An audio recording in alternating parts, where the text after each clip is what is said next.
Olá, pessoal. Nesse vídeo aqui eu quero resumir para vocês o que a gente sabe de tratamento do feocromocitoma ou paraganglioma avançado. E aí, se querendo dizer metastático ou que não é possível de ser operado, né? Então, eu já fiz um outro vídeo inicialmente explicando um pouco sobre o que são esses tumores. São tumores neuroendócrinos muito raros. Eles surgem aproximadamente uma pessoa a cada 200 mil pessoas. Então, a cada 200 mil, uma vai apresentar esses tumores. 90% das vezes são benignos. Alguns deles se originam na glândula adrenal, que fica uma glândula que fica em cima do rim, e produzem hormônio como adrenalina, causando pressão alta, palpitação, às vezes crise de pânico, ansiedade, dor de cabeça, a pessoa fica muito pálida, e geralmente são pessoas jovens, né? Mas eles também podem não produzir hormônios, que são mais chamados como paragangliomas. E aí eles podem surgir em praticamente qualquer canto do corpo, porque eles se originam dos gânglios nervosos. Então eles podem surgir principalmente na cabeça e pescoço. A gente tem vários gânglios nervosos aqui, porque coordenam todos os movimentos da cabeça, dentro do tórax e dentro do abdômen. São os locais mais comuns. Mas podem surgir às vezes dentro de um órgão, como dentro da bexiga, por exemplo. Mas 90% deles são benignos. Eles são os tumores, quando a gente pensa em todos os tumores sólidos aqui, não considerando leucemias e linfomas, eles são os tumores mais associados a síndromes hereditárias.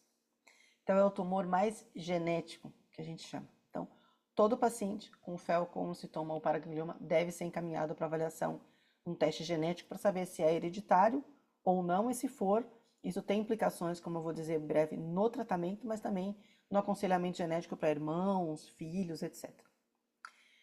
A síndrome mais associada, hereditária mais associada, é a chamada síndrome do FEL ou paraganglioma familiar, em que o gene que está alterado pode ser um gene da família dos genes SDH, que é uma abreviação de succinildesoxicolina. Esse SDH tem o A, B, C, D e E. Principalmente o B e o D é o que acaba dando mais associação com o FEL e paraganglioma. E é o que traz o maior risco de doença metastática. Então, para o oncologista como eu, a maior parte dos pacientes que eu vejo, eles têm essa mutação. Não só por ela ser a mais comum, mas é que tem a maior chance da doença ser avançada. E aí, primeira coisa, depois da avaliação genética, é importante saber se esse tumor produz hormônio ou não. Então, diante de um paciente com FEL paraganglioma avançado, metastático, precisa saber se é genético, precisa saber se ele produz hormônio. E o hormônio que ele pode produzir é a adrenalina ou noradrenalina, que são parecidos. A gente mede, pode pedir no sangue ou na urina. Geralmente, o paciente que tem essa produção, o tumor faz essa produção, tem esses sintomas que eu mencionei, de dor de cabeça, a pressão bem alta. Mas às vezes não. Às vezes pode ser uma pressão não tão alta como a gente esperaria, mas o paciente já tem a produção. O tumor faz a produção. E aí, por que é importante saber? Porque quando tem essa produção, precisa bloquear. Por quê? Porque qualquer intervenção, às vezes uma biópsia, um tratamento, pode fazer com que células do tumor sofram, morram, e libera mais adrenalina. A pessoa tem uma crise muito forte de adrenalina. Às vezes vai operar e não sabe se tem produção, tem que saber antes. Porque o paciente cujo tumor produz hormônio, esse hormônio tem que ser bloqueado antes de qualquer tratamento, qualquer intervenção. Porque tem risco de vida se o paciente vai para uma cirurgia ou vai para uma biópsia sem estar bloqueado. Se tem uma suspeita de FEL paraganglioma, tem que já pedir os exames de sangue e de urina para ver se tem a produção hormonal, e aí se tiver, aí tem o bloqueio. O bloqueio é feito com comprimidos que são rotineiramente prescritos para quem tem pressão alta, chama alfa e beta bloqueadores, barato, se compra em farmácia, disponível no SUS, mas bloqueia e aí protege o paciente desses riscos. Então, primeiro saber se é genético, depois saber se ele é funcionante através das medidas de hormônio no sangue e na urina, e aí depois o estadiamento. Então, o paciente faz tomo de tórax, abdômen e também faz aqueles exames que os pacientes com tumor neuroendócrino fazem, que são os PETs, né? Então, faz o PET galho, que é o PET que avalia a presença da proteína receptor de somatostatina. geralmente positivo nesses tumores fel e paraganglioma. Se possível, fazer o PET de glicose, que é o PET-FDG. O PET de glicose avalia o consumo de glicose pelas células. Então, uma forma da gente ver se tem célula que está consumindo muito é porque ela está crescendo mais rápido. Então, nos exames de PET scan, a gente olha se o tumor tem alguma agressividade. Então, é importante determinar, porque a gente sabe se é um tumor que precisa ser tratado primeiro com quimioterapia, por exemplo, ou não, ou se tudo bem tratar com tratamento mais leve. E um exame que é específico do fel e paraganglioma é uma cintilografia, ou seja, um mapeamento do corpo todo, chamado MIBG. O MIBG é uma abreviação de meta-iodo-benzilguanidina, nome grande, que é parecido com adrenalina. Então, é um mapeamento do corpo para ver aonde tem a proteína da adrenalina. Como esses tumores se originam de gânglios nervosos, onde eles estão, geralmente brilha no exame, né? Então, é a mesma analogia de fazer um PET galho e saber se brilha. Só que, como é de cintilografia, ele não é um exame tão...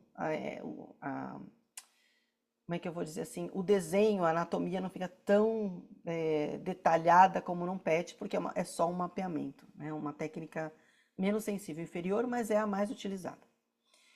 E está disponível, inclusive, no SUS.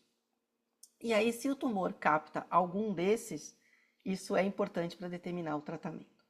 E aí, de posse dessas informações, além de sintomas, padrão de doença, de metástase, a gente planeja a primeira linha de tratamento. E existem várias opções de tratamento.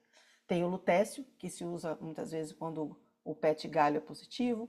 Tem o tratamento com MBG, quando a cintilografia MBG é positiva, ou seja, o tumor expressa as proteínas de adrenalina. Então, eu posso usar um radiofármaco que vai direto nessas proteínas e joga a radiação lá dentro.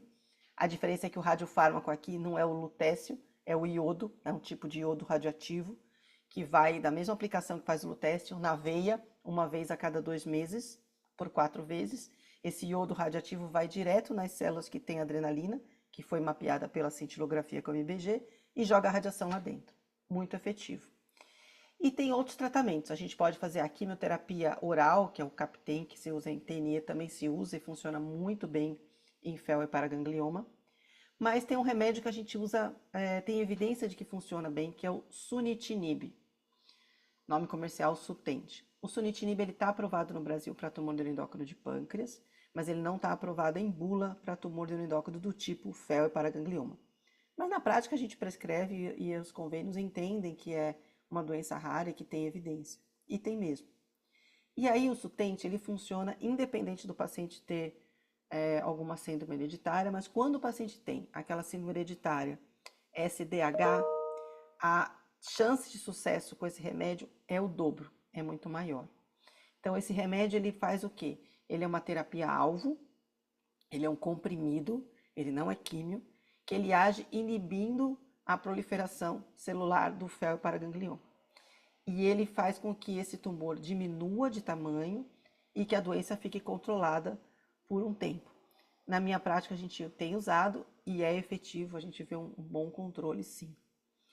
E além disso, tem um novo tratamento que é o cabozantinib, que foi testado em tumor neuroendócrino e também foi testado em pacientes com fel e paraganglioma e mostrou um resultado muito promissor, com um controle de doença acima de 1 ano e meio. E como um novo tratamento, assim como em tumor neuroendócrino estão se testando o novo radiofármaco chamado Actínio 225, que é uma molécula do octreotide, que é aquela injeção mensal que se faz, uma molécula do análogo de somatostatina, acoplado a um outro tipo de radiofármaco, que não é o lutécio. É diferente do lutécio, se chama Actínio 225. E ele emite uma radiação mais potente. Então ele está sendo estudado em TNE e também vai começar a ser estudado em fel e paraganglioma. E se tudo der certo, a gente vai ter esse estudo também aí no ano que vem na Camargo. Então é uma esperança, né, um novo tratamento para ser utilizado nos pacientes com fel e paraganglioma. A dificuldade desses tumores é que, por eles serem tão raros, não tem menos pesquisa que em outros tumores, mas tem coisa nova, tem muita coisa nova. E como eu mencionei, tem várias opções de tratamento. Para cada caso tem que definir, pesando tudo isso que eu falei, se é genético, se tem MBG positivo, galho positivo, FDG, se produz hormônio. E aí, com todas essas informações, a gente determina o primeiro tratamento ou a sequência de tratamentos. Então, até por serem raros, os pacientes que têm esses tumores, se possível, devem consultar um local que tenha experiência, que tenha expertise nesses tumores, porque realmente faz toda a diferença.